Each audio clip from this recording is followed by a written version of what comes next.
Jumping straight in, the first thing to do was write my name on the inside cover.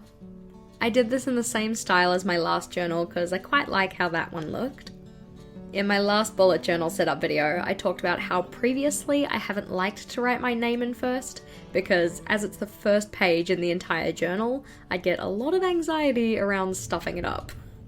Thankfully, now as I'm setting up my 8th bullet journal, I have somewhat gotten over this. But of course, having gone in and done all of these layouts in pencil first really does help. The first proper page that I'm setting up here is a quote page. This one is a recreation of this amazing letterwork by Aura Arts over on Instagram. There's a link to her original piece in the description box below, and I do recommend you check her out. She does amazing lettering work and is certainly a big inspiration for me at the moment. Originally I was going to try and play around with the colouring of this one, which is why you can see that I'm going in and just doing all the outlining first. But when I got to the end of that, I really just decided that I loved the contrast that she'd used in the original with the black on white, so I decided to go for the same. Although Aura One has so many gorgeous quotes that I could have used for inspiration for this page, I decided to go with this one that says, "Be proud of how hard you are trying." I felt this was fitting because it's always around this time of the year that I start to get a little bit down on myself for not having made as much progress on my goals as I ideally would have liked to. In the journal that I set up for this time last year, I had a similar quote about being proud of the progress that you're making. And this quote certainly fits in with something that I'm constantly reminding myself, which is that small progress is better than no progress, and little steps all add up. As you will have seen in that brief flip through we did of my current journal with my front of bullet journal pages, I didn't even get around to finishing my 20 in 2020 list. And of the ones that I did have on there, only one of them's been filled in so far. That's not to say that I haven't made progress on the other ones though, so I can still be proud of the progress that I've made, while I strive to make more progress in the months coming. Mid-year is a great time for us to evaluate our goals and consider the things that we could change to make more progress for the second half of the year. I know that's certainly something I have on my to-do list before we start July. I find that mid-year I kind of get a similar feeling to what I get around New Year's, but to a lesser extent. So a bit more motivated and a bit more excited about working on the things that I feel are important. As you guys have said in previous videos that you appreciate knowing it, I figured for each of the layouts that I'm doing today, I'd let you know how long it took me to set them up. From first touch of the pen to final erasings, this page took me 1 hour and 15 minutes. Of course, that doesn't include the penciling in, so it would have taken quite a bit longer than that. They say that good things take time, and I think that this page certainly does reflect that idea. With the outlining done, it was then time to go and add in that contrast. I used my brush tip pit artist pen to go and fill in all of the sections that were dark on the original piece, which is honestly why this spread probably took as long as it did. Unfortunately, my pen didn't really give me the quality of black that I was looking for, so I am probably at some stage going to go back in and go over them, but I am really pleased with how this one turned out. Adding in the final little details and then flipping on over to my future log. In my current bullet journal, I decided to do something a little bit different with my future log and have individual monthly calendars so that I had enough space to fill in everything that I might need to. But I also found that I didn't really use it, so it kind of felt like a waste of pages. Knowing that the future log isn't really something that I tend to use, but still wanting to have one, I decided to go in with this simple double page layout which you've likely seen on Pinterest or Instagram before.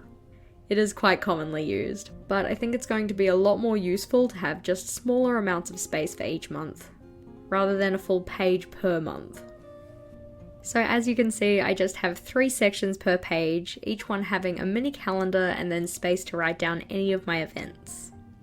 As I do with pretty much all of my future logs, I've started this one in August rather than July, just because July is going to be the first month I'm using this bullet journal, which means I'll already have a monthly log set up that I can use to record any appointments or events. To make the pages of my front of journal setup all look kinda cohesive, I'm using the same lettering styles and the same colour palette for each of them. So this is a combination of the bright and pastel rainbows. The Tombow colours are all linked in the description box below. I just find that keeping elements like the header styles and the colours the same just makes all of the pages tie together nicely. This future log took about 33 minutes to set up, and then it was flipping on over to my 20 things to do in 2020 page.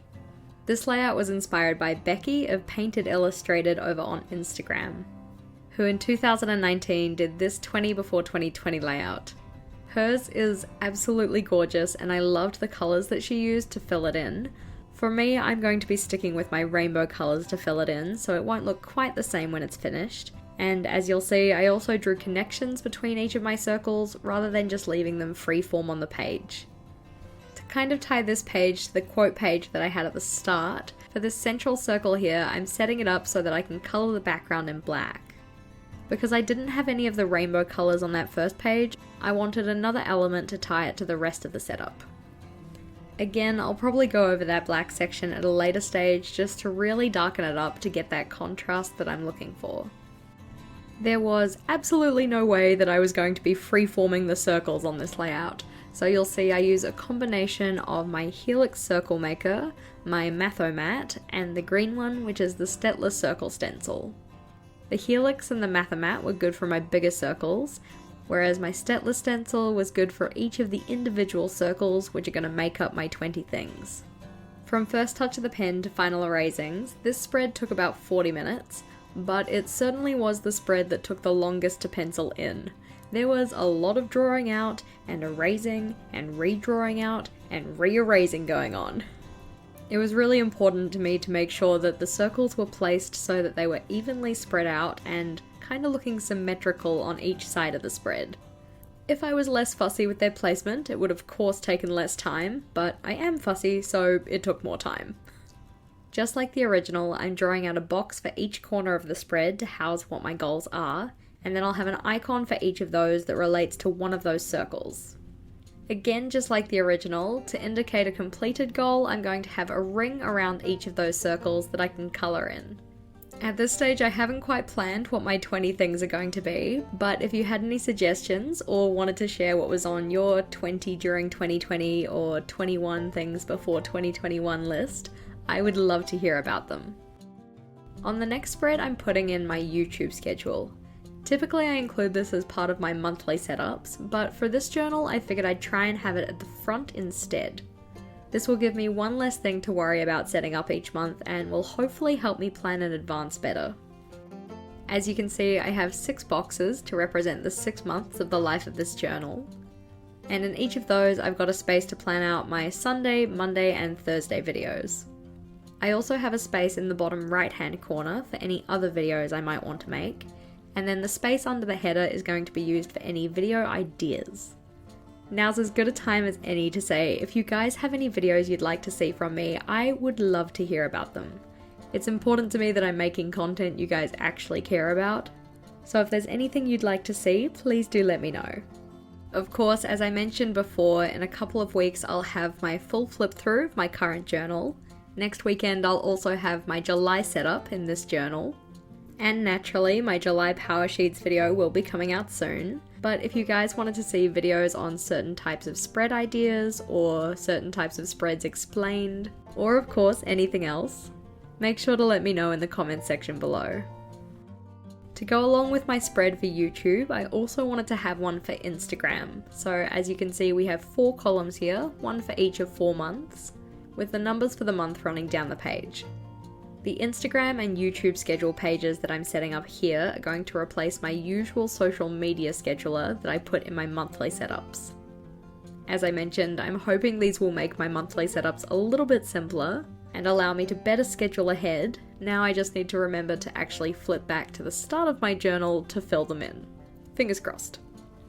In terms of timing, the spread for my YouTube schedule took about 20 minutes to set up, whereas the 3 pages for my Instagram schedule took about 25.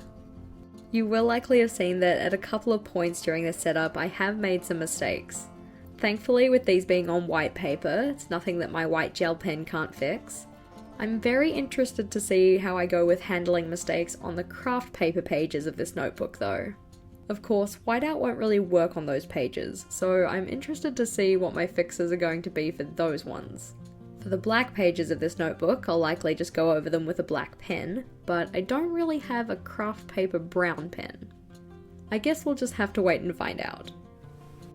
The page that I'm setting up here on the right is my class countdown page, so it has a space for every lesson that I'll have for each of my classes during terms 3 and 4.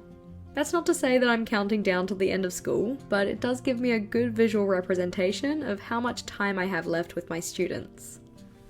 Each row on that one represents a school week, and each of the coloured boxes represents one of my classes. After each lesson, I'll just fill in one of those smaller boxes, so it'll show me at a glance how many lessons we've had and how many we have left. In terms of timing, that page took 20 minutes by itself. Flipping on over, we have my weight loss tracker and the return of my monthly challenges. These layouts took 5 and 10 minutes respectively. The weight loss tracker is exactly the same as the one I have in my current journal, whereas my challenges page is a little bit different compared to my last one because instead of just having 2 categories, previously I had financial challenges and health challenges, this time I wanted to have mental health, physical health, and personal development. At this stage, I haven't decided what my challenges are actually going to be, but if you have any suggestions for any of those, please do let me know. I find these challenges really fun to do, and it's nice to just focus on one main thing for a month. Well, one main thing in each of 3 areas. After this spread, I decided I was going to challenge myself in my next journal, and I'm setting up a page of half-year trackers. I've talked about it previously, but my preference is to have monthly trackers because I find that it's a good amount of time for my mind to focus on those things that I'm tracking.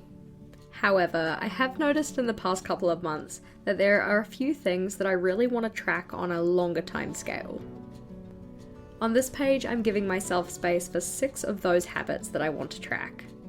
I haven't yet narrowed down which 6 they're going to be, but hopefully I'll do that before the end of June so I can hit the ground running for July. I'm really excited to get to use all these spreads, and I really love setting up a new journal.